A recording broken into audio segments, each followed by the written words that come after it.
rep when doing your main bench work? That is actually a point of contention in fifth set. Should you pause your main work? And I say no.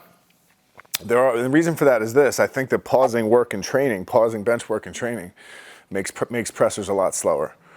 And someone that moves the bar more slowly can lift less weight invariably. So I would say it's not a good idea to do that. Okay, we don't ever want to do anything that's going to slow the bar down. Yeah, I think that you're much better off, generally speaking, to not do pauses until you get closer to the meet. We do that in the peaking cycle. I've had thousands of performances where people have no issues. So there's a lot of data to support the fact that you should be able to transition with no problem from not pausing in training to pausing during the peaking cycle and then subsequently pausing during the meet without any issues. If you're someone who's extremely fast already, like you have good speed strength, you might benefit from doing pauses on the doubles, on the first 4 sets of fifth set, and then not pausing on the AMRAP. There is an aspect to the ballistic aspect to pressing where doing a ballistic reversal, there's a sort of dynamic force at play.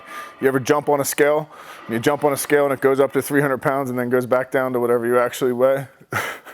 That's that dynamic force. And the same thing happens during the amortization phase on the bench press. So during that reversal, when you stop and pause, you're still absorbing that dynamic force. And the same thing happens when you're doing a reversal quickly or ballistically. And so it's very helpful in that way too. So I would say limit the pausing unless you're someone who's already extremely fast.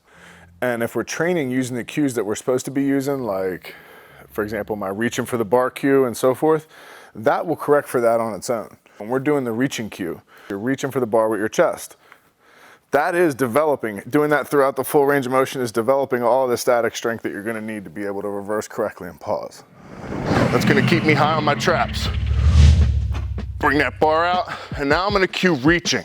Okay, when I say reaching, we're talking about reaching for the bar with your chest. So it looks like this. See that?